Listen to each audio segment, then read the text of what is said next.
Hello, gang. If you've had half term, hope you had a really good time. For those of you here, thank you for cracking on. I had two visits this week, and both of them made me think. So, first one, on Tuesday, the Bishop of Winchester came along to visit Christchurch Food Bank. Fantastic job, Sarah, in showing him around, in heading him to meet volunteers. What a great job you did there. Then Ruth and I, she's taking photos everywhere, bless you, Ruth. We went on to half time. Then we went to In Touch at Lansdowne, where Rebecca was doing a great job. Within the first 15 minutes, she'd already talked to 4 people who needed help around their homelessness. And then we went on to the workshop where the bishop was just blown away.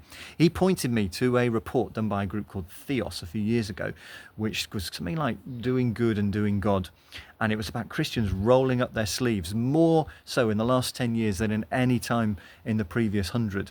And he was just so glad at the relationships we had of getting out there and doing stuff alongside churches to bring physical, relational and spiritual release and resilience to people. And actually he said to us, what can I do for you? Really keen to help in all sorts of ways. So question 1 for you today is, what can we get the bishop to do? This is one of the senior guys in the Church of England over in the Bournemouth Christchurch end. Got another bishop over the other side. I was thinking he's very keen to come along and maybe help us get money out of people, but you may have other ideas. So that's your question 1 for you.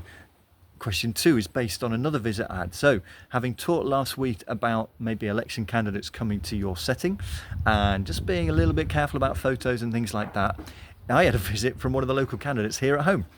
And it made me think not just about how we are defensive in not wanting to make sure we're not party political in any social media or anything like that, but actually what do we want to say? What do we want to say to politicians that says, actually only you in Parliament can make some of these big changes, going to make a big difference.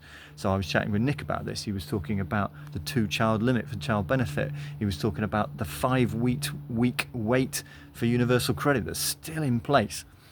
And that got me thinking to my second question, because I'd like to go back to the trustees and say, what are the things that, not from a party political point of view, but just that we would want to say if someone came to us and said, this would really make a difference to the people we're working with. So any thoughts on that? That's your question 2. And your question 3 comes out of me now sitting here on a Friday afternoon thinking I've got a bunch of speaking engagements over the next few weeks. And what do I want to say about what we do? So the first one next week, I've got a Deanery Synod on Wednesday evening, which is like one up from a parish in the Church of England over in Poole.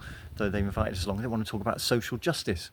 And earlier on in that afternoon, an ex-councillor called Nigel Hedges invited Gareth Sherwood from the YMCA and myself to go and talk about homelessness, but at their Harmony conference. And this is a secular thing. It's he's got a bunch of really important speakers. So Lord in the morning, so we're the afterthought after lunch.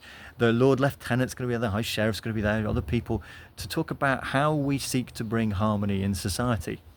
It just makes me think of a Hairspray from the 1980s. But just trying to think, what would I want to say into that sort of environment? And then I've got a chance to speak at St Mary's Longfleet later on in June, and then we've got our big do, the breakfast at the end of June. We've got 71 people signed up for that, so I hope you've signed up as well. But what do I want to say at those sort of environments? And 2 things start coming to mind for me, and this is my third question for you. What else would you add? We here at FaithWorks are all about the individual. You matter.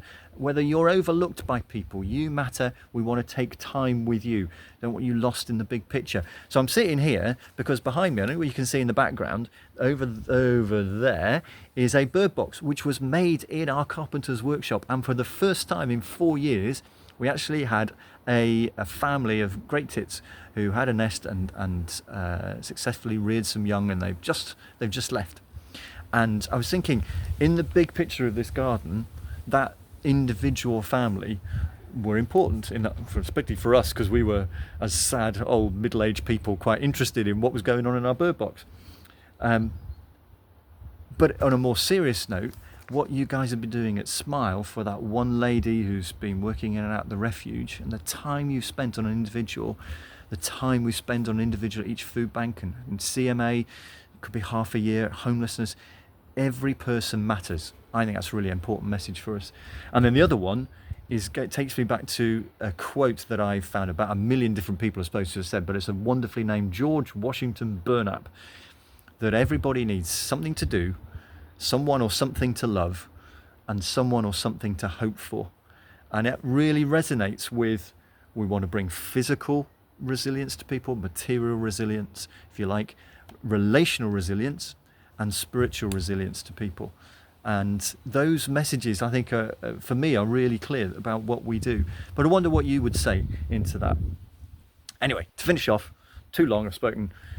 Isaiah 26, you will keep in perfect peace those whose imaginations are consumed with you, who are confidently trusting in you. Hope that's you this week. Have a good week, everyone.